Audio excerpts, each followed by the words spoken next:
what CRM platform works for you. Welcome to the Marketing Club, and you already know it's your boy. I'm your host, Favour, coming to you live and direct on Clubhouse audio, in the Clubhouse room, within the Clubhouse app, and also we're in the Marketing Club, which I'm the leader of. And I've been a leader in this house for close to 4 years now. So it's a blessing to be here, to connect with people, to learn from people, and to grow with people. So that's why this room is for you. You know, you have to think about the value you're bringing, how you're actually even connecting with people. You know, are you connecting with them the right way? What is the goal? What is the attribute? So these are some things that we're going to look at today. And email marketing is one big piece of, it's a lot to take in when you think about email marketing, right? Welcome, Nino. Welcome to Clubhouse. I think this is probably your first day, first week. Welcome to the app. It's a great time to be here and, connect with people. So I see you all as well. Yi, Young, Koyera, Shani, Wellington, and Desi. Thanks for being here. Good morning. You are all welcome to this space. I'm so excited that you're here because we are going to be talking about something that will really help interest and also, appeal to giving you peace of mind when it comes to email marketing, right? Email marketing can be very stressful and it can be overwhelming for sure. And I'm going to help you make sure that this doesn't feel overwhelming either. And it will be one thing that I'll tell you about the tool I use, but I also want to know what you use. And in this time that we're going to break down the ideas, what email marketing should be like, how it should work, and the benefits of it in totality, right? Because when you think about your business, you think about your planning, you think about all the things that you're working on, there's so much that you have to pay attention to, right? With email marketing, there's so many pieces to the puzzle. There's so many things that you have to understand. You have to know, okay, how do you connect, right? And there's something that someone said, and her name is Louisa Zoe, really nice person. And she said, and this was some research she did too, she said that 4 out of 5 marketers say that they would rather give up social media marketing than email marketing. I'll say that again. 4 out of 5 marketers say that they would rather give up social media marketing than email marketing, because email marketing is a valuable tool for businesses to engage with their audience, promote products, increase sales, have more effectiveness, drive conversations, have a community to talk to. Because if you use social media every day, yeah, it will work, but for how long, right?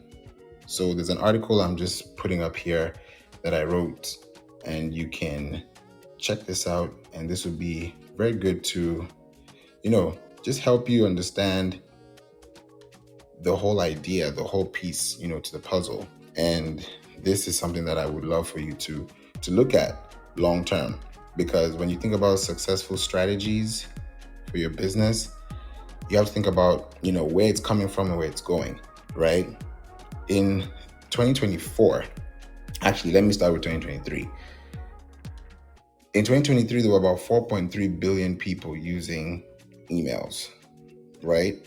And it's expected to reach 4.6 billion by 2025, right? And in 2024, we expect to see an average of 361 billion emails sent per day.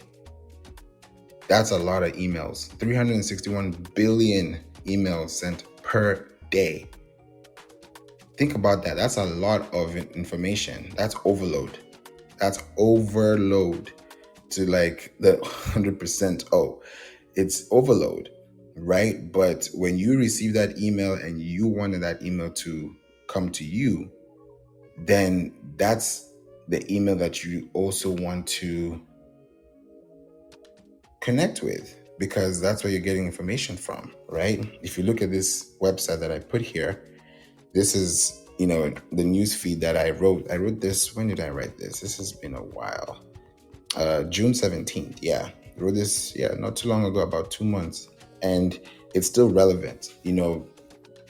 Articles that are 2 years long are still relevant. So if you think about your business and you think about the value of where you're taking your business to, then email marketing is the best place to state or to even create that intention. And when you think about email marketing, the next thing that should come to your mind is a website, right? It's not just email marketing. Welcome, Nyla. Hey, how are you?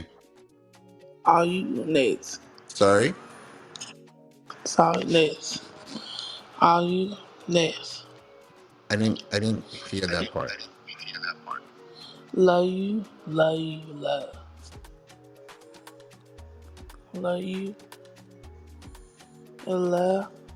I can hear you. Can you hear me, Nyla? Now, next. Please put it in the chat, because I don't think we can understand what you're saying.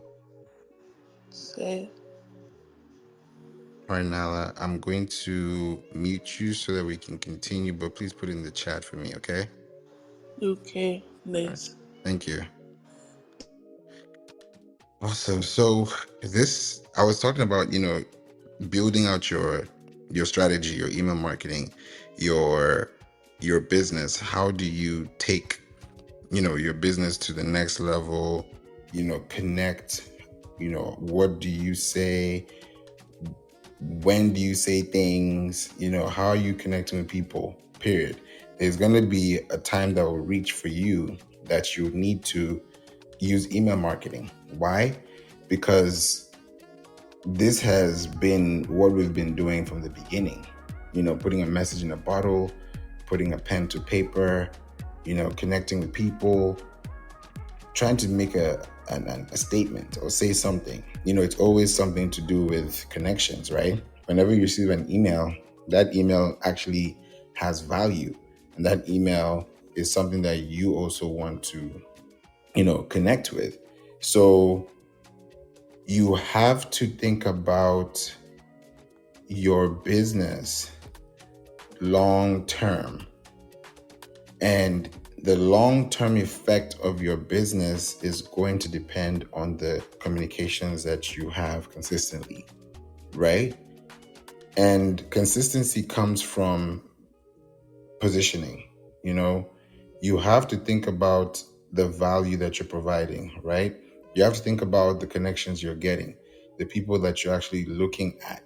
You have to think about the people that you're actually working with, right? You have to think about the tools you're using, right? It's not just about the idea of sending an email. It's how effective is this email?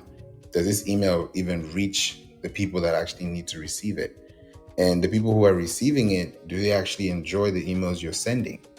Because there's a difference between sending an email just because you want to send an email, which is great. Everyone can send an email. But is that email going to translate to new followers, new links? Is it going to translate into anything that's going to help you as a business? If it doesn't, then you have to think about the long-term effect. I have a podcast. Our podcast it's called We Don't Play. And if you go to wedon'tplaypodcast.com, you will see the episodes we have. Over 400 episodes. We're top 3% globally ranking.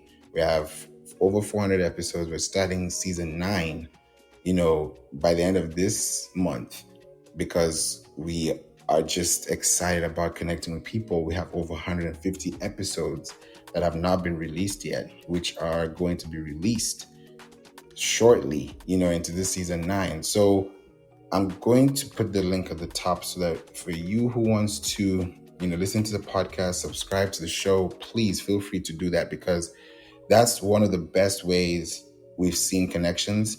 And thinking about Clubhouse is a podcast. Clubhouse is audio, and that's a podcast. It's digital audio. It's an electronic device on audio. So when you think about the long-term effect of your business, think about being in a space where you can actually connect with people. So everybody has their own platform, right? But you have to think about personalization. That's the number one thing that should drive your attention. That should be the cornerstone of effective marketing, personalization. I've talked about email segmenting before.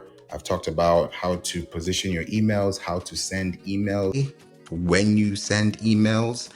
Even the size of the font of your email matters. Like specific things like that goes a long way. Hey Monty, good morning. Thank you so much for joining. Hope you're doing well. Would love to have you if you're available, but I know you may be busy, so please feel free to come up if you have some time. Thanks for joining. You know, with email marketing and building systems, there's a lot that it takes. There's a lot of appeal. You have to connect with people, right? You have to know, okay, are these things working? How do you send emails? Why do you send emails? What's up, Melo? What's good? Before I even continue, Melo, just to say this real quick, because I know we're both artists.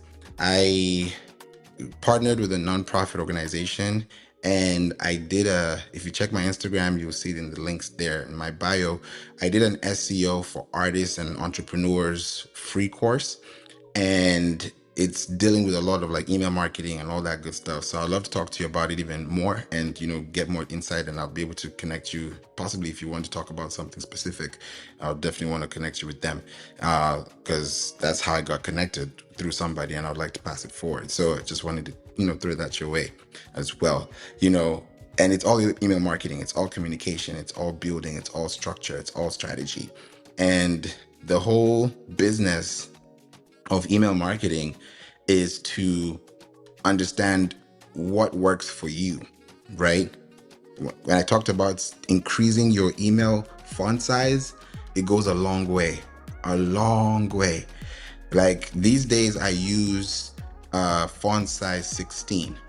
I used to use font size 12 and 14, but I did some research and it actually is true, because the email I sent yesterday got I'm looking at it right now. It has a 73.7% open rate and has a 68.9% click rate. That's my highest ever. I think the highest before was 50s. Now it's hit the 70s. And that's because of the font size, for sure.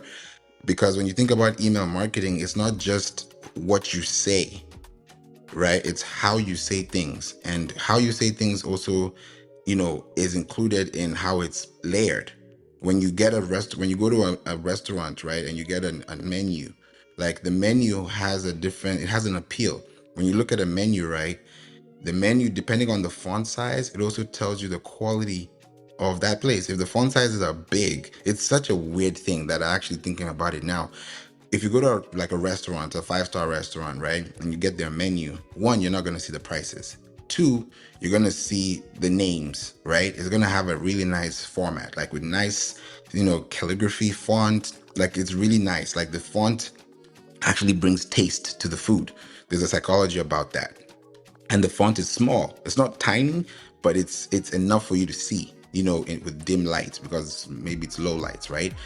Now, the caveat to that is that on the flip side of that coin, with email marketing, when you have small, it's so funny, when you have small text going out on emails, it's not going to do as well as big fonts, which makes sense because people use their desktops, people use their mobile phones to look at these things, right? When you're looking at a restaurant, menu, you're looking at it from an actual paper. Unless you're scanning the menu, then you're going to use your phone, and that just defeats the whole purpose.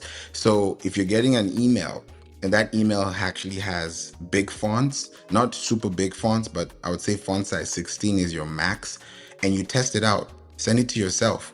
Use a website called inboxbooster.com, right? We featured someone who actually, if you read the article that I posted earlier, we featured the person who created that that patent, and he's doing so well with it. So you can test your emails using inboxbooster.com and test your emails. In other words, send a test to the dummy emails that you get on Inbox Booster and then see whether it lands in the inbox, in the promotions tab, in the spam. Is it going to Gmail? Is it going to Outlook? Because sometimes when you're getting emails, when people are subscribing to emails, you don't know whether this person has an AOL account, a Yahoo account, a Gmail account, a Microsoft account. Yeah, you can see them, but the ESPs, where they bought their accounts, is it from GoDaddy? Did they buy it from Google Workspace? Did they buy it from Namecheap? You don't know those things because you can't just know that. That's proprietary information, right? So how you can connect with somebody is to thank you for being here as well and listening to this room. I see you, Sandra, Melo, Ty.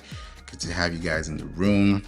Sal, Friaz, Richard, Ashish, Shad, Deshare, Maxine, Perea, Charmaine, Musu, Nuntawat, Fazim, Nikki, Michelle, Maru, and Sosa. And Charles just walked in with Remy. Thank you for being here, y'all. Appreciate you, Nicholas. You guys are all appreciated in the room. And thank you for joining. If you do email marketing for your business, if you have a business, if you do email marketing, in the chat, put what you use. I just want to do a quick scan. And I'm going to start off with myself.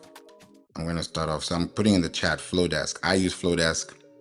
So put in the chat what you guys use. What do you use for email marketing? What tools do you use? And then we can discuss a little further, because the topic of the room is, what do you use? What works for you? What works for me may not work for you. What works for you may not work for me. But what works for us could work for a lot of more people if they just decide to know what they are looking for. So I want to see what you guys put in the chat. Okay, so Sandra says MailerLite, Alex HubSpot. Okay. Melo says MailChimp. Okay. I knew we were going to get a lot of different answers. Okay. David Flodesk. Okay. Ty Klaviyo. Wow. Yeah, these are all great platforms. They are all really great. Okay. Awesome. So an example of mine is, if you click the link above and you see the pop-up, that will give you access to the podcast. You can subscribe to the podcast show and you get our emails. And we use Flodesk. I've been using Flodesk since 2019, and this is when they were in beta. Right now, they are a whole full-blown, platform. And what really sold me on working with them was two things that other competitors don't do, and still probably don't do, because they have to, that's their business model. Flodesk, one, has partnered with Amazon Web Services. They call it, what do they call it? What's the name? I'm trying to find out the name. It starts with an A. It's an acronym with an A. Yeah. So I know it's AWS is Amazon Web Services, but they have another way of connecting. And with the Amazon SES, that's what I was looking for. I had to say that name, Amazon SES. So they partnered with Amazon SES, which is a product of Amazon. And that just means high deliverability, high open rate, high click rate, high email deliverability, high attention, and no spamming, no phishing. It's really good. And if you want that, I'm going to actually put the link at the very top for those who want to check it out, because we have something that you can use. You can get 50% off your first year working with the platform, your first year using the platform. You can definitely get it for as low as $19 a month. I don't know how much you guys spend on the platforms. Welcome, ZZ. Welcome to the room. But one thing I know about email marketing is that that's where a lot of businesses, small businesses, big businesses too, we've seen spend a lot of money on, because they have a budget for email marketing. Why? Because email marketing is the core. It's a cornerstone of communication in today's world, right? For every $1 you spend, right, on email marketing, you get about $42 back. And you may not see that $42 in cash, but you're going to see it in impact. And what I mean by that is, when you connect with people and thousands of people are receiving your emails, they're not unsubscribing, they're clicking, they're connecting, you have an increase in your LinkedIn connections, you have an increase in your email subscribers, you have more traffic going to your website, you can see an uptick in your information. That is a big indicator that tells you that your email marketing is working. If you send a LinkedIn newsletter on LinkedIn, you get an email from LinkedIn, right? There's a reason why they're sending you an email, because emails trigger algorithms. Emails trigger activity. Emails trigger notifications. So when you send an email to your community, you need to know what time to send the email, how good it is, how long it is. I've talked about before this room busted out.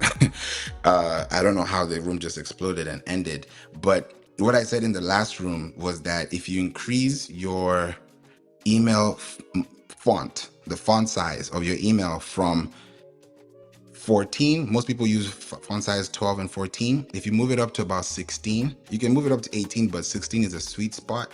You will see an increase, at least a 2 to 3% conversion rate increase in your business based on what you're saying. You don't just saying anything, you have to have substance, but the size of the font, it makes it even bigger. I sent an email yesterday and we got a 73.7% open rate with this Flodesk and a 68.9% click rate. And just by that alone, nobody has unsubscribed from that email. It was an email I sent out because we have our SEO services and people want to know, how do we work? What are our prices? So I said, hey, here's our prices, because I've been looking at people we have about over 7,000 on our list, and we are able to refresh around 3,000 every month. And I said, okay, I'm going to only send it to the people who are interested in SEO services on our list. And that's about 2,449 people, right? And I said, okay, I'm not going to send it to the other people, the other 4,000, 5,000 people. Let me just send it to this set of people. And with Flodesk, when you send an email like that, right, it hits inbox directly, right? Not that other platforms they don't do the same thing, but when you think about the price you're paying for those platforms, it's different.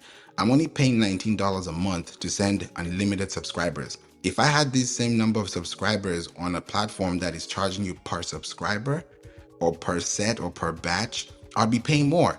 Some people are spending $60, $30, $50 a month on email marketing. I'm spending 19.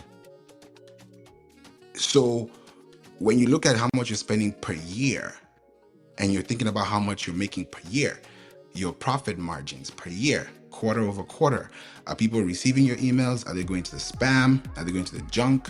Are they going to your inbox? Are they going to the promotions? Those are big questions you need to ask. And when you understand how much you're spending per email, if you're getting $42 back for every dollar you spend per email subscriber, then you also have to think about your margins. When you look at, if you have between 1,000 to 10,000 subscribers, there's a benchmark that you are as far as profit margins, right? If you're between 10,000 to 100,000 subscribers on your email list, that's a different set of margin. 100,000 plus, it keeps going up like that. Reason why you do that is because when you have more people on your email list, you're able to attribute a lot more to the connections that you're actually creating, right? I love that you're all using different platforms, right? And okay, no problem, Ty. I thought you wanted to come and say something. No problem. So yeah, please feel free to put in the chat. Because when you look at your emails and you look at your subscriptions, you look at the people that are connecting with you, you have to think about what is that benchmark to your business? How does that translate to your business? What time do you even send an email? Is the email worth sending? And is there something with the email that you need to change? Like yesterday's email, I had to do it 3 times before I sent it, because you go to inboxbooster.com to do your testing, right? We featured the guy, amazing guy, on our podcast, and he created this whole system, an operating system allowing you to test emails, and you can test emails to know how you can get into the inbox faster, because there's some certain words that you say in an email that can actually send you into the spam easily. So yesterday I did that and it gave me spam. And I was like, why is it giving me spam? So I looked at my links and I was like, okay, that's why. Because I put a Wikipedia link, because yesterday was National Aviation Day, right?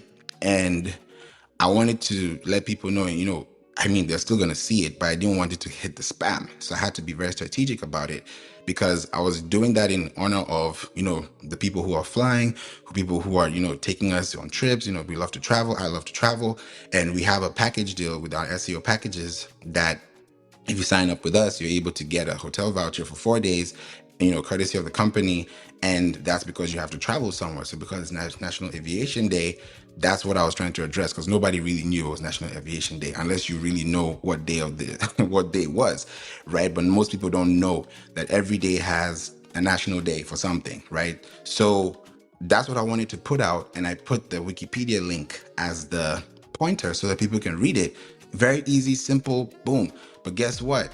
The problem was, if I send that email, it would have probably gone to the spam, because Wikipedia is not, it's a good link, but it's not a link you want to put on your email. That's one thing I found out, because it gave me spam. I'm going to test it and probably test that theory. But in the event of me sending that email, it gave me that spam, both on Gmail and Outlook. I said, nah. I took that whole sentence off and I replaced it, right, with just basic text. I didn't even have the HTML there. I just took it off completely because I didn't want it to hit the spam. So when you also think about the number of characters, the font size, the CRM platform, how do you connect with people? All those things matter. The time to send the email. Is it on a Monday? Is it on a Tuesday? If it's a Tuesday, is it in the morning? Is it in the evening? Those are things you have to look at. So all these platforms do the same thing, but why I believe Flodesk has really beaten them hands down is that they're on their own lane. They're in their own lane, right? And I'm also in the beta program too with them, because I've been with them since 2019. And the things that they're releasing, other platforms don't have. And if they do, please tell me, because we work with clients and we use their platforms, but not everyone uses everything too as well. So we recommend it. And if you like it, you save money, cool. If not, then we also work with what you have. But one of the things that I'm noticing that Flodesk has started to introduce now is it's called magic links, right? Because and if you guys have that on yours, please put in the chat and say we have that, because I want to know which, and if you don't, please say we don't have that. What they have is magic links. We just had a Zoom meeting last month and they just gave me beta access to it. It's not on all platforms yet. So what magic links is that, let's say I want to send you a newsletter, and this newsletter has things about health, real estate, food, and travel. Now, you know that you're coming to me because we have all this information, right? Everybody came in for something or the other, right? Now, if I highlight on all those links, right? Normally what happens is people will just put links, put UTM parameters, put all those things in codes so that they can track their emails. Great. Now with Flodesk, what happens is as soon as somebody clicks on, let's say, food, right? Now I can add them into a segment and call it food. If they click that email and it actually takes them there, then they'll be segmented right into a new folder. So everybody is coming in with a batch. When you're creating segments on emails, okay, these emails are from July, these emails are from this shop, these emails are from LinkedIn. You can segment your emails however you're positioning them, right? Now, beyond that, yes, you can segment them that way. Beyond that, with magic links, with Flodesk, you can now go a step further and then say, okay, because this 50 people said food, now I'm going to send you a link to food. So I don't have to go and create a workflow, or I have to create some type of machinery to now automate or send you there, because within that one email, I've already spilled into another source of emails that you could be receiving. So it's like a conditional tree. So that's what Flodesk is doing. They're also creating this thing called a spinning wheel.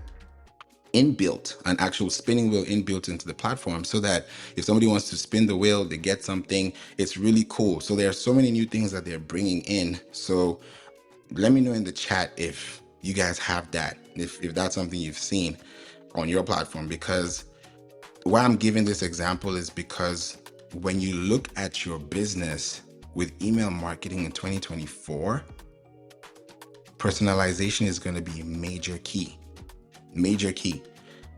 because you can't tell if it's AI and you can't tell if it's a human writing. I've had that experience before. I actually used one of our AI employees, right? And I said, hey, Emmy, could you reply to this email? And this was Podchaser, because we wanted to set up a call. So I copied the text that they sent me. I pasted it into the AI machine, and I said, hey, Emmy, could you give this, a response to this email? So I didn't even lift a finger, because what I've done is I've created a brain AI that has everything that can speak like me, right? So, and speak like the company, not just like me directly, but articles, podcasts, documents, everything. It's the whole brain AI. So now the brain AI it has information like I would speak. So all I have to say is, hey, Emmy, reply to this email. And because I've also attached the Gmail account, it also has that personalization involved. So I sent an email, I copied the text that Emmy gave me, I pasted it into the email, read it, of course, because you have to proofread it before you send it. There was nothing for me to even change because it sounded just like me. I hit send. Within 2 hours, I set up a call with the person and we were on a call. So that call led to new discovery, because my podcast, We Don't Play, kind of like broke their system, because they have this pro account. Podchaser has a pro account that allows you to like get to see, who listens to your podcast, what do they study, not really what they study, but what industry they're in, what are their ages, how many people are actually listening to you on average per episode. Because when you think about downloads with podcasts, it's not just downloads per day. It's the downloads is in the first 7 days. So within the first 7 days of listening to your show, that download is going to stretch anywhere between 1,000 to 5,000 downloads per week. Now, if you're getting those kind of numbers, that means you're in the top 10+%. So we get on average anywhere between 2,000 to 4,000 downloads per week. So per episode. And then we're now running paid advertising on top of that, just to send people to the news sites, whether CNN or Forbes, so they can actually just listen to the, episodes within the 60-second segment and then go right into the show. So it's a great way for people to connect. And we started doing that when we turned 5. So everything before that has just been organic. And there's a website for the podcast. So we can send emails, because if somebody subscribes to you on Apple Podcasts or on Spotify, right? Yeah, you have subscribers, but Spotify and Apple have their contacts. You don't. So that's second party data you're leveraging, but you don't have first party data that you can actually acquire. So as a business, when you're thinking about platforms you're using online, don't just spend time online and say, hey, we're online, let's make some, reels, let's make some shorts. Yeah, but the target should not just be to say those things. The goal is, hey, subscribe to my YouTube channel, but also subscribe to our website. Because when you subscribe to the website, you're subscribing to a connection. And that connection starts from a letter. It starts from a sentence. It starts from a question. It's not just, oh, welcome to the room. That's great. But after you say welcome, then what? How do you keep them in the room? Because you can say welcome and they leave, right? So you have to think about those things long term, as a business. And that's going to give you all the things that you're looking for, which will contribute, into your long-term success for your business. And that gives you clarity of mind. It gives you leverage, and it also helps you understand who you're connecting with, right? I believe, for me, why podcasting has become such a critical part of the business is because we can't talk to everyone at the same time. It's hard. It's so hard to connect with everyone at the same time in real time, right? If you're doing it using your own time. But if you're able to, not say clone yourself, but put yourself in a position that someone can still listen to you, even if you're not online, it adds value, because they can read, they can listen, they can watch, they can go to the replay, they can go to your past event, they can go to an episode you've done before, they can still learn from you, they can go to your LinkedIn, it grows. So these are things that you have to look at, so that when you're building customer relationship management tools, you're building them for success. So I want to come to you, Alex, because Alex, you said HubSpot. HubSpot is very It's very heavy. So did you use something before HubSpot, or has HubSpot been your first?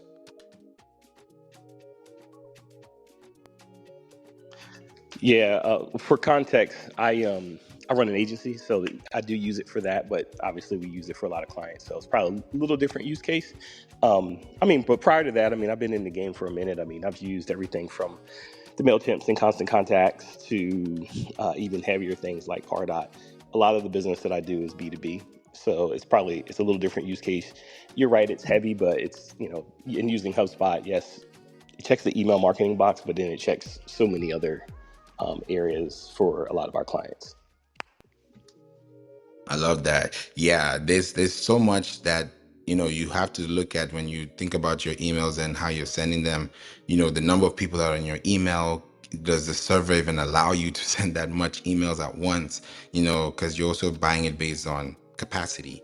So the more you're able to understand the concepts with businesses and the solutions they need, the better it is for them to connect with you. So just looking at a long-term effective plan, marketing is great when the emails that you're sending are very direct, they're very responsive, and they're very attractive, right? And the emails you're sending are not just to keep people there. The goal is for them to feel like, okay, this person is actually making sense. There's actually something I'm learning from this email. There's something I'm gaining from this, right? If people are not unsubscribing, if they are staying on, that's a good thing, right? If you have a unsubscribe rate of, I think it's over 0.7%, if you're just barely getting to 1%, that's bad, because you don't want to have a lot of unsubscribes, right? I was looking at some email before this room started. I was doing some research and I was trying to see, okay, businesses right now are they need email marketing more than ever. I was reading a stat and I was telling you guys, at the beginning of the other room before it blew out, I was saying that for every 4 to 5 marketers, they said that they'd rather give up social media than their email marketing. For every 4 to 5 marketers. The one that gives up the email marketing, I don't know, but you would not want to do that, because one, that's your intellectual property, that's proprietary information, that is first party data, that is accuracy, that is demographics, psychographics, social graphics. Everything that you have to understand how your business is going is going to matter on those emails. Those emails have IP addresses, right? Those IP addresses have zip codes, they have locations. When somebody is purchasing from your zone, let's say you have a product and you're selling socks, right? Or you're selling teddy bears, whatever you're selling, if you're getting more traffic than others in zip codes that actually attract more, there's a reason why, because they think differently, right? There's a reason why things are different in different zip codes. You can be one zip code away from your conversion, but you may not know that because you don't know who's looking, who's searching. So that's where competitive analysis comes in. And I was looking at SEMrush this morning before the room started, because I'm working on an email marketing plan. And I saw that for email marketing services worldwide, what I'm noticing is that a lot of email marketing platforms they're doing well, yes. But what I'm also noticing too is that a lot of people want to know, surprisingly, which email marketing services, in other words, which email marketing platforms allow purchase lists. And that has about a $17 cost per click. And that's the last 2 weeks. So I'm going to be working on something like that, because some platforms allow, some platforms don't. I've actually experienced that with a few clients, and I was like, oh, you can import, you can import contacts with a CSV file. Okay, cool. That's fair, but long term, that could be detrimental, because you just don't, like, it has to be open source. So there has to be a kind of way to connect. And if they do unsubscribe, then yeah, that's on you. But if they don't unsubscribe, it means that there's value and you've actually connected with people on a larger scale. It's like me going to a networking event. We've never met, but the moment we speak, we just connect, and that takes off from there. It's just like that with networking, with email marketing. So I think when you import data, it's like zero party data because it was given to you, or they opted in, but they opted in through a source other than you. And then first party data is if they opted in by themselves to your platform. So I feel like email marketing is a mixture of zero on your end and then one first party data on the other end. So it's able to really give you those disparities. And then when you're able to decide and tell people what platforms are good for, selling businesses, for, financial services, for this and that, then you can actually tap into those places because businesses are trying to save money. They're also trying to save time. And if you can help them do both and actually help them return bigger investments, whether it's a small or big business, using email marketing, website, of course, with the SEO involved, and a little bit of podcast, if you can do that extensively, then you can really go a long way with your business. So thanks for that insight, Alex. I appreciate that. Sandra, thanks for joining the room. We'd love to hear your thoughts on, you said you use MailerLite, so we'd love to hear more on that. Thank you, Favour. Hello, everyone in the room. I came up on the stage when you started talking about like buying lists and stuff like that. I mean, I thought that was sort of like I don't want to say illegal, but it's not a good practice because just like when you're building your own email list, you want to make sure that the people on that list are qualified as your ideal clients. So when you buy a list, you don't know who you're getting, right? For example, I have a client who bought followers. I wasn't working with her. She bought like 15,000 followers on her Instagram. Then when I first started working with her, I was like, oh, wow, you have all these followers. It'll be easy for you to sell your books and your courses. But what happened was the majority of her followers were bots. They were not good leads, right? So with email marketing, people don't, email marketing is like an animal in itself. It's not just about sending email. It's about analyzing the data, analyzing everything that comes from your efforts to connect with people, right? So if you have a very low open rate, that is going to affect your deliverable, right? Your deliverable. People don't understand that. If you have a lot of unsubscribers, some of the platforms will look at you like if you are spamming. That's going to also affect. I'm an online coach specializing in digital products. And because of that, I've had, I want to say, the luxury of working with different email marketing platforms. And there are some that I like more than others, again, because I'm working with different clients. As far as Flodesk is concerned, I have 2 clients that use it. And I'm kind of loving it because it's so simple, but it's powerful. The reason I use MailerLite is because I don't have a big list. I just recently started creating my list, which is something that I wish I would have done a long time ago. But you should start creating your list as soon as you start building your business, right? But Flodesk is it's like beautiful, for lack of a better word. You can do so many things with it. But I diverted a little bit. More importantly, the content that you send to your audience is more important than what platform you use. Because just like Favour said, if people see that you're providing value, if you're an expert in whatever it is that you're promoting or selling, they're going to open your emails, right? And right, I'm going to pass it back for a second. One thing that people don't consider, and I want to ask you, Favour, what apps do you use for this? Because I have a few that I use, is the subject line. Because the subject line is sort of like the key to people opening your emails. If you have something that sounds spammy or something that's not going to interest the segment that you're emailing to, they're not going to open it. Because if you're like me, I get like 1,000 emails a day and I do not open 1,000 emails, right? So keep in mind the subject. So Favour, I'm going to pass it to you and ask you, what do you recommend for subject line testers? Love that question. Thank you. That's a big one because if your emails are not clicking through and people are not opening them, then it's a whole waste. The whole body is just a waste. So I talk about this on my podcast. I've said it freely, and it's a free tool, so I'd also give it freely. I'll put the link in the chat above, actually below the 50% off Flodesk email platform link you can click on. So I use Capitalize My Title, and it's a free tool. It's a headline analyzer, and they focus on three things: readability, SEO, and sentimental value, right? Is it something positive? Is it negative? How many words are there? SEO, is it readable? It's kind of 5-year-old read it. That's how it goes.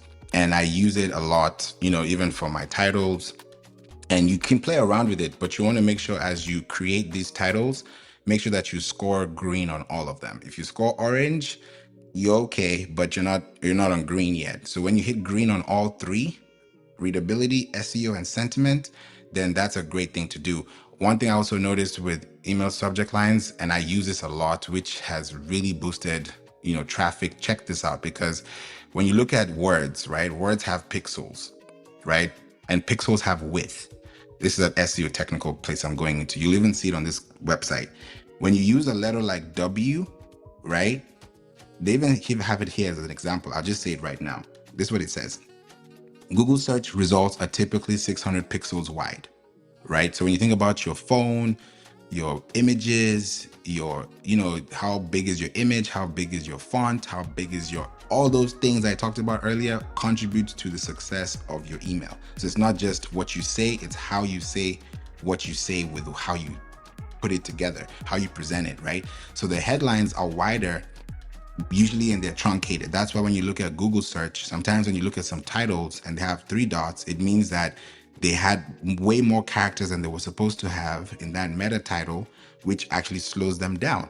Because what if your power word or your focus word or your keyword was towards the end? That's a bad thing. So normally for SEO experts, we normally like to say, make sure your keyword is faster to the left than it is to the right. In other words, in your first 100 words of text, whether it's an email, a newsletter, a blog, a caption, a video, a script, whatever it is, within your first 100 words, you should say that keyword within the first sentence or so, because that allows you to also attribute to the contribution of the algorithm scanning your page, right? So when you look at the letter W, it has about 17 pixels compared to the letter I that has 2 pixels. So if you say how to use the 5 W's and the 1 H, if you put that into your email subject line, you might be using a lot of pixel space. You may not know, but you are. The capital letter W and the small letter W have 2 different pixel sizes. So I'm going a little technical here because that's some things that people don't look at when you're sending emails. Even it says here, your character count has to be 20 characters for your email. You can have more than that. Email testing, A/B testing is beautiful because what works for me may not work for you and vice versa. But the fundamental value is for you to get a high click-through rates on your emails, on your socials, even within your LinkedIn newsletters, if you're sending them out, even though you get an email from LinkedIn, that email has to make sense. That title has to make sense for someone to click on it, right? For them to actually connect with you. And you have to use power words, right? Power words, common words, they have to drive that attention. You can be able to do those things too. So doing those things consistently will help you get your business out there at a much faster rate, and more people will want to connect with you because you're actually connecting with them. They signed up to your list because they want to learn more about you, and that's how it definitely, connects with you long term. So that's what I've done. We've had our average open rate, way over the roof. Right now, our average open rate is about 23.1%, but we get a 98.3% deliverability. Our average click rate is 4.1. Yesterday, the email we sent was the highest ever, and that got us 73.8% open rate and a 68.9 click rate within the first 24 hours. So even after 24 hours and I resend the same email, that 73% is probably going to jump to 90%. So, and that's just for SEO services because they want to know how we work. So these are things that when you're sending emails, whether it's a promotional email, a marketing email, an informational email, a commercial email, those things have to attribute to the success. So I would use capitalizemytitle.com/headline-analyzer to analyze or justify my titles. And then last thing I'll say is if you use small letters in your subject lines compared to large capital letters, you can also see an increase in open rate as well. There's something about it, but it does work. Not for everyone, but if you test it out, you'll see, it doesn't have to work that way, but you can always try it. And also using emojis too. Emojis in your titles is a great way to also stand out. People don't use it as much. Even podcast titles, I don't see a lot of emojis in podcast titles, but mine does have an emoji there because it also makes you stand out and also makes you focus on your brand. You're not just using emojis for emoji's sake, but you're using emojis that humanize your brand. So those are some things to look at. Does that help, Sandra? Yes, it does. Thank you. I mean, you said a lot of stuff, and I hope everyone in the audience is listening to you because, again, email marketing is like an animal in itself. Like, if you really want to do email marketing the right way, I would say outsource it to someone who is really proficient on it because so many things you have to keep track of, and it's not just like posting and see how many likes you get. And again, I go back to analyzing the data that you get back from your emails, like from if no one is opening it, that means that the subject is not good. If they open it and they don't click on something that you're offering or leading them to, then you have to analyze the content. Why didn't they follow through to click? So it's a lot. It's a lot. So I'm going to pass it back to you, Favour, as the expert. Thank you, Sandra. No, that is very important to look at. When you send out emails, they have to make sense and it has to hit home. It has to hit home completely because, when you're sending out that email and you're getting no unsubscribes from that big email, then it also shows that people actually wanted to hear from you. That's why I was saying, with Flodesk, once you're able to create those magic links, when you send out emails, okay, these people, if we have 10,000 people on our list and 1,500 of them only just want jackets, then we can send it to these people, not because they opted in for jackets, but because throughout our email sequences, they've been clicking on those links that segment them into the jackets category. So those are some things that we do so that we get those high email deliverabilities, high open rates, high click rates, and high conversion rates. Our closing rate is 60% up, and it just goes up depending on the time that you're in. So it's all those good measures to look into all the bricks and layers. And that way, when you send out an email, it makes sense and somebody actually wants to receive it as opposed to you bombarding them with information that they didn't opt in for. So yeah, go ahead. No, I just wanted to add, and sorry for interrupting, because a lot of people don't use segmenting or grouping depending on what platform you use, because that's so important. Just like you said, if you have someone that's interested in jackets and you're sending the email to your entire list, and I don't really care about jackets because I'm in South America, it's really hot here, right? So I would say, why does he keep sending me emails on jackets? And I'm going to unsubscribe. So really looking at how you're segmenting your audience is so important because you want to make sure that your emails are reaching the right people on your list. They all can be your target audience, but depending on what your offer is, that's how you should use segmenting or grouping. And I'm going to pass it back. Thank you. Yes. I love that. Thank you for that insight. So true, because you want to know what people like on your site. You can send a lot of links, but you don't know where they're taking them to, right? When you also put social media icons in your email, that's also a good way to increase your open rate. Your click rate, not your open rate, because your open rate is from the front. Then in the click rates, you're able to expand that even more. Because when you give people options to see, oh, you're on Instagram, you're on LinkedIn, you're on YouTube, you're on Pinterest, you're on TikTok, you're here, you're on Threads, they'll feel like this person actually is outside. It doesn't feel like this person is just on LinkedIn and Instagram. Sometimes you can be on those platforms and have major impact, but the more platforms you're on, the better. That's why it's great to be on a platform, doing podcasts, because you're everywhere and you can give them a multiple load of links, sending them to the same page, but because you're in different domain opportunity spots as far as overviews, connections, building into those systems, it allows you to actually thrive even faster and longer too. So it's a good way to connect with people. Even testing, using buttons or using links, which one works better?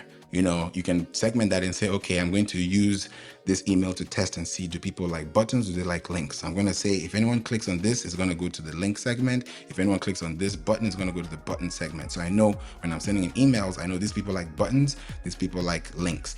So it gets so customized and personalized that the more you actually send emails, it's not just, oh, we have a sale. It's, hey, we actually care and we want to connect. That's why we are very specific on how we send an information. I won't send an email just because I want to send emails. I'm sending emails because I want to address something. And the more emails you send in a year, that attributes to your sales in a year. If you really look at your numbers, you'll know that the number of emails you send in a year contributes to the amount of sales you make in a year. It's so proportionally accurate. It's crazy, but it's also true, because as a business, you need to communicate. If you're down for 2 days and your business is not active for 2 days, they'll go to your competitor. So you don't want that. So that's a really good point, Sandra. Thanks for that. Alex, you said something really good. The question was, what's been the impact of open rates for you since 2022, since iOS 15 launched? For me, I honestly, I don't know. Everyone has their own, they have their own response. And that was when 2021, yeah, around 2021 to 2024. So for me, what I've seen with Flodesk, because I've been with Flodesk since 2019. So 2 years before the iOS 15 dropped, the whole cookies and all the things that was going on with first party data, up until now, I've seen a tremendous increase. I'm actually working on a case study I'm going to put on my LinkedIn, also in form of an article, because I was looking at my data report on the last 24 months. I just stretched it out to 24 months. And I saw that I'm actually looking at it as we speak. So let me give you the numbers. So August 2022, that was a year after this iOS 15 launched, right? So it tells me my open rate was 19.5% in August 22, and my click rate was 0.6% in August 22. That's really low. I mean, it's average, but yeah, it's below 1%, which is really bad, right? And that was right after the iOS 15. So it dropped everybody because everyone got the hit, and everyone felt the hit because people who are running ads, they couldn't run ads like that because the cookies were in the way and all those things. It's a whole mess, right? But ever since then, things have changed, because I think it was this year that we had to, out of compliance, right? Due to compliance, you had to add the SPF records to your email for ethical email marketing abilities. You had to add that SPF record. So that, I believe that domain name server, the DNS record that was updated to the SPF, allowed a parsing in a way for us to even get more accurate data, so that when we're connecting with more people, we're not stopped by the algorithm or by the cookies. So August 22, that's what I got. August 2023, my open rate was 31.2% average, and my click rate was 1%. So when I got that hit in 2021, everybody was trying to struggle to get their way back into the flow. Now in 2024, it's crazier now. In 2024, August 2024, right now, we're getting to the end of August, my open rate, and we have over 7,000 on our list, and it keeps growing. It's hitting, it's closing on 10,000 very soon. The open rate right now in August 2024 is 26.9%. And my click rate now is 17.9%. So the number has jumped up. And this was this year when the SPF records changed. So when we now send emails, we know it's going directly into our inbox, not just because we're hitting the inbox, but we are actually testing emails. We use this platform called inboxbooster.com. We feature the owner of the platform on our podcast, and we've been using it ever since. Because when you send an email, it either goes to your Google Mail or it goes into your Outlook mail. And sometimes people don't know where it's going to because they don't track those things. So we're able to track those things to know who's receiving what, which emojis work, which ones don't, which exclamation marks or which punctuation marks, let me put it that way, works better. So those are the little things that we're able to trickle on. And that's why we have a huge uptick in our click rate right now. So it's really helped. And of course, due to, the websites, updating your systems, making sure that your websites are, compliant. They also have their policies in check. It's also submitted to Google, submitted to Microsoft, having that dominance on Pinterest. All those things attribute to your domain overview, because when you're sending an email, you're not sending it at gmail.com, it's at your website.com. So if your website is out there and it's connected to all these search engines, then you have leverage and equity when it comes to deliverability and high effectiveness for your performance. So that's what I've been experiencing. What about you, Alex? Similar, I'd say, particularly on the open rates. I think your click through rates are awesome. I think that's probably maybe a little bit due to the maybe the SPF, possibly that you're getting in more inboxes. I would also not discount that it's probably just an increase in the quality of your content and the followership, right? The stickiness of your audience. In terms of the open rates, though, I mean, generally speaking, I'd say across the industry, I'm seeing it they're inflated, and there's some false positives in there because of the iOS 15. Not so much around the ad side, but more so on the settings that now are available for Apple users to essentially, when an email comes in, to send out a false positive on open rates that, hey, it's open even though they didn't do anything, in the spirit of GDPR and anti-tracking and the like. So I don't know. In general, I don't look at open rates as much. I know HubSpot, for example, tries to normalize that to account for the increase in open rates that we saw post iOS 15. I guess to some extent, I think it's a really good comparison to look at what was happening before 15 versus what's not.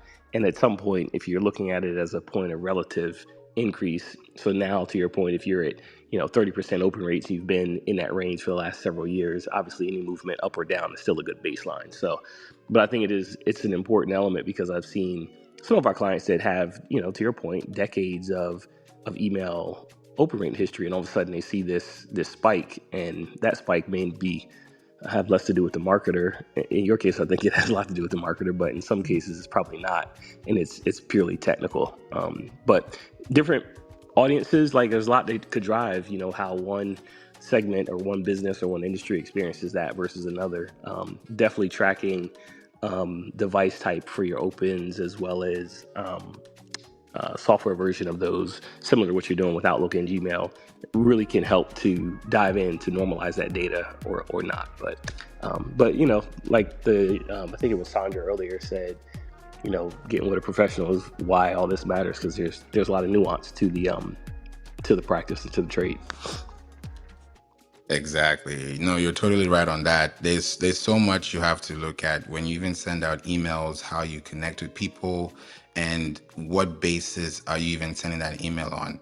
And sometimes when you send emails, you don't know what they're going to receive, or you don't know what they're going to, feel like. Is it going to be something that will help them? Will it, take them down? Will it take it up? And then that also helps you in the balancing. When I look at my analytics, just to look at, because I love data. I love scraping data.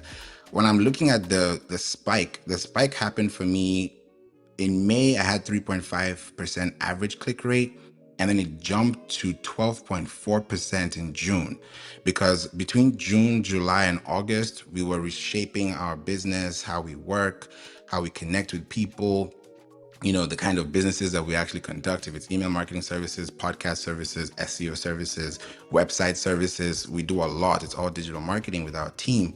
So I said, okay, we need to consolidate and figure out how best can we communicate that we do all these things without having to sound like we're all over the place. So that's what created that structure. And when I look at the number of emails that were sent in May, we sent 16 emails in May. And that gave us a 3.5% average click rate.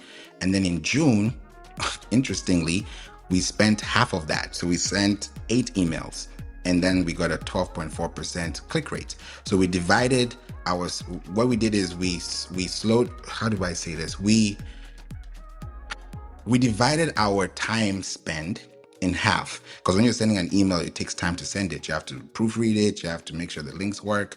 everything. Like, you don't want to send an email that has a typo. That's the worst mistake you can ever have. So just doing things, making sure it's clean, it's professional, it's accurate, it's detectable, and it's receivable. So we divided that time in half and said, okay, we'll send less emails and get more impact. So that when we now send less emails, then people are able to receive those emails at a faster rate. And then within those emails, they can feel like, oh, okay, there's more information here. In July, we sent 6 emails.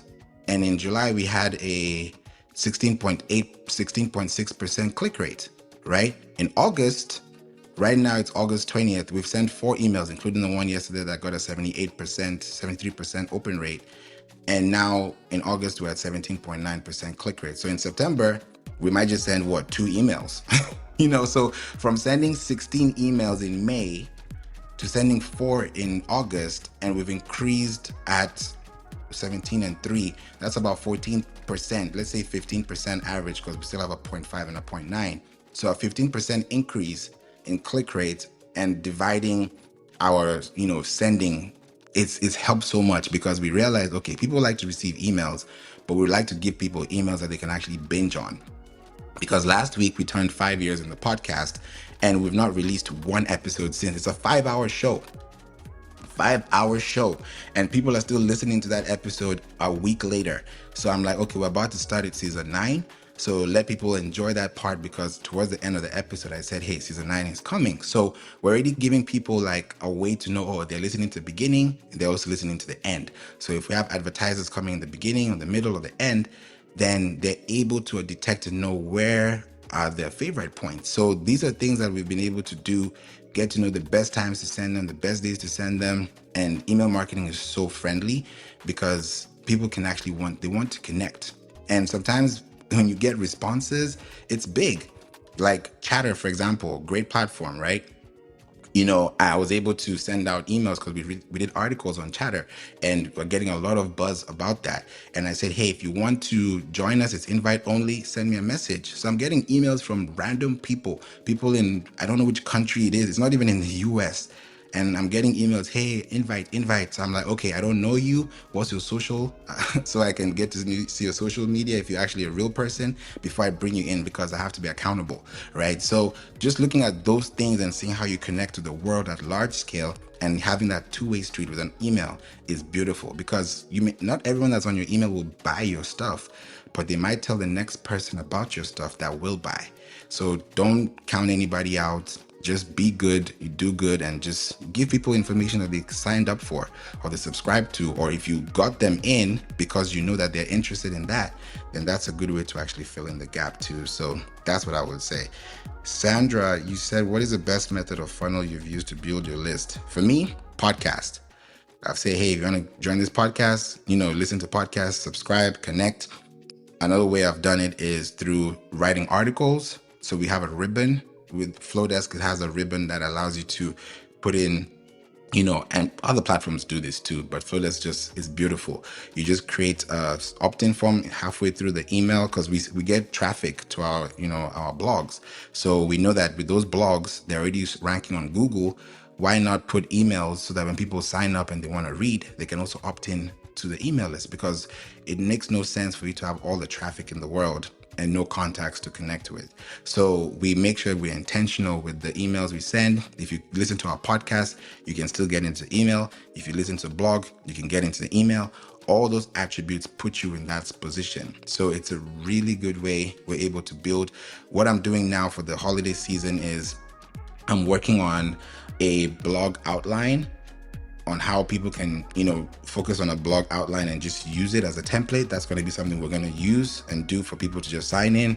But we realize top of mind does not equals to sales, because top of mind or top of funnel awareness content doesn't equals to sales necessarily. It's the way to sales, but it's not the direct path, because you have to go to the informational, from being problem aware to being solution aware to being product aware.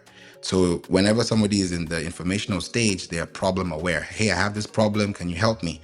Now, when they're solution aware, they're like, okay, we figured out the problem because we have a solution. And now they actually acknowledge the product, because now they know, okay, this product does this. because I had a problem. Now I know who I'm working with. So from knowing no one to knowing the one is a huge curve. And that way we're able to just use Flodesk, connect. We have different opt-in methods, either through the website, from directly to the website, or you opt in through, if you want to join the podcast academy, if you want to, get on the SEO waitlist, if you want to work at the workshop, if you're connecting on LinkedIn, if we have events, so we have all kinds of ways to put in the emails. And then another thing now is I just got certified with SEMrush as a digital expert. So we just got licensed, and it's a great time. And that has allowed us to also be an agency partner with SEMrush too.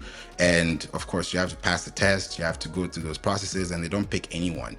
So even in Houston, if you look at the top 40 agencies in Houston, we are ranking first based on agency score. So that's now allowing us to get leads. So if people want to say, hey, we want to work with you on this, we want to work with you on that, those are things that have been coming, from different ranges. So just by looking at the business in its totality, it's something that we've been able to do that has allowed a lot of people to find us and connect with us online, because they're going to do their research before they work with us. So this is a link up here. It's a SEMrush link. If you click the link, it will take you to where we have, our listing, how we work, and the business and everything. So we've now been, SEMrush agency partnership certified. So by doing this, people that want to work with us, they know, okay, here's our budget. This is how we work. This is how we do things. If you want to opt in, we can even get leads. We have about access to 3,000 leads a month now with SEMrush. So that 7,000 could turn to 10,000 in a month. It could turn to 13,000 now. So we're using it very sparingly, because it's just making sure we connect to the right people. It's not every business you want to work with. You also have to qualify the business so that you're also able to help them, because they need to also have things that are asset friendly and also, connecting the dots long term. So that's how we're able to connect and funnel people in. I don't like the word funnel because it just sounds like it's a drip. I want to communicate and I want to relate. So that's how I usually put it out there. But yeah, what are your thoughts on that, Sandra? No, that's some good information, because a lot of people are like, especially when they start building their email list, they're like, well, how do I get people on my list? And there's so many different ways of I want to say funneling. I know you don't like the word, but sort of like moving people towards your list. If it's like, imagine putting your list in the middle, there's a bubble, and then all around it is all the different methods and ways that you're using to get people into that list, right? I use a lot of those myself, but yes, I just wanted to ask you in case someone in the audience had that question. Thank you, Favour. Thank you so much. Yeah, you're right on that. Even I remember when 2019 we worked with the Tuskegee Airmen. They have a museum in Detroit. It's like borderline to Canada. It's a really, really interesting. When I got to work with them, and we were doing a fundraising for them. This was like before, right before 2020, the pandemic. So in 2019, people were going to the museum. We were using Facebook because of the demographics. So we had to make sure we were very focused on the demographics first. And then we were able to, get people in through leads. We run a paid campaign on Facebook, told people, hey, here's an article, read this, and then donate. They were able to donate about $15,000 to a cause, just by creating that cycle of giving people information about the business within the locality, within the zip code. And they donated because they know Tuskegee Airmen. But the cause why they were actually creating that was where we now put in a marketing campaign and then got them leads. So those leads allowed them to connect with them further. Because if someone spends $1, $5, $10, it goes a long way. So just by building social media second-party data and attaching that with first-party data on the website, because we had to rebuild their website from scratch. It was not looking too good. So we had to do the whole overhaul and put SEO back into it and everything. And that's when they started getting those results. So just doing that consistently will help you. And being on social media is a great asset because people can actually validate. When somebody wants to work with you, or let's say you want to get hired at a job, they're going to check your social media to know if you're a real person. That's your social currency value. So if we're able to use those metrics and use them to, full potential, it can really take us to a long way. So this was great. I'm glad that we had this topic today and we were able to address this as well. David, would you like to say anything? Any thoughts before we wrap up? passing it to you. Hello, Favour. I don't have much to say right now, to be honest with you, but I'm just getting started with my email list, and I appreciate all the input from everyone in the room, especially coming from you and Alex and Sandra, and I really appreciate it. I'm just listening and just absorbing, taking it all in, and just writing down notes, here. And so this is a really good room, for email marketing. It's just some of the things that I need to hear, and I'm just it's a good confirmation also of what I'm doing. So thank you. I really appreciate it. Back to you. Thank you, David. I appreciate that. Yeah, there's so much we can build with just email marketing and connecting with people that you'd actually enjoy it. Because when you send an email and the email looks good, you actually want to enjoy that and stay there. Our emails, they look good because of Flodesk. The aesthetics it's one thing I don't play with, the aesthetics, because you want people to feel welcome. You want them to feel comfortable. You want the buttons to work. You want the font to look nice, like it has to represent. Because even if you use a font, that font has to show your type of class. That kind of, what are you sending as a message? If you put a message in a bottle, how does that look? How's the bottle looking? So how's the ink looking? How's the paper looking? So those are things to consider. Small elements, but they go a very long way. So thank you for that, David. For anyone that wants to connect with us and work with us as well, we have an opportunity for you to click the link above and get on a calendar, pick a date and a time that's convenient for you, and then we'll have a 15-minute call. Before that call, I would have been able to audit your website and look at your website, see what's working, what's not working, what are we going to fix. If you don't have a website, how can we get that set up? Because you'll need one. If you don't have one, we can even help you with at least email marketing with Flodesk, at least get you started. Because the first thing you want to do is get that first party data. If you're building an email list on, let's say, I don't even call it an email list, a newsletter list on LinkedIn, and you have 500 subscribers, are 10% of them on your list? Are 20% of them on your list? Is 80% of them on your list? So there has to be some type of pathway you have to create. So don't give all your time, energy to all these social media platforms that are only giving you less than 1% return on investment. Just like with banks and with social media, it's because it's free, right? You're not paying for the service, but you're paying for it with your time.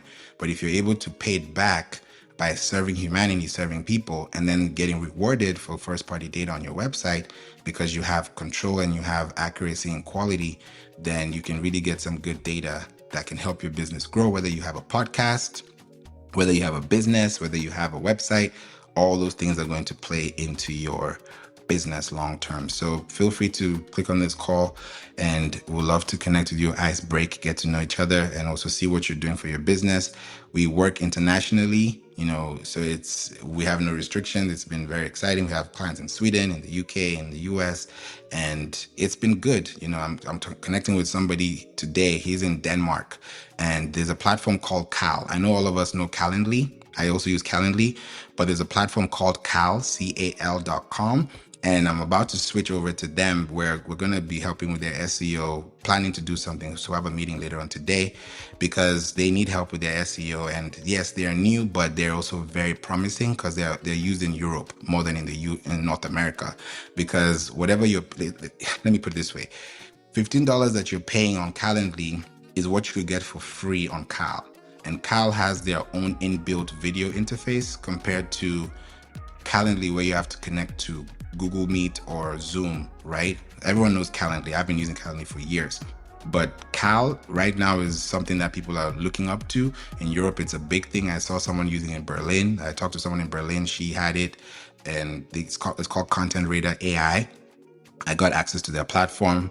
And then this guy now from Denmark, is, with Cal. So those are some things that we're putting into place, and I'll be talking more about them because I want to help you save money. This holiday season, I want you to save money save so much time. But when you send one email, when you send one podcast, when you send one blog, it hits home. It hits home run because you want to make sure that you hear this on your website, and you also want to hear this on your website. Those two things are very important, and those two things have to come through tenacity, through growing, through communication, and through email marketing. So I really appreciate you for being here and listening and being part of the conversation. Thank you, David, Sandra. Nice connecting with you. Alex, definitely looking forward to doing more rooms with you. Melo, thanks again. Ty, Anisha, Cheryl, I followed you back. Thanks for being here. Derek, Stella, Saul, Musu, Remy, Dipo, and then as well as Masume, Kemi, and Mazi. And then thank you as well, David, for putting that link in the chat. Yes, it's called cal.com.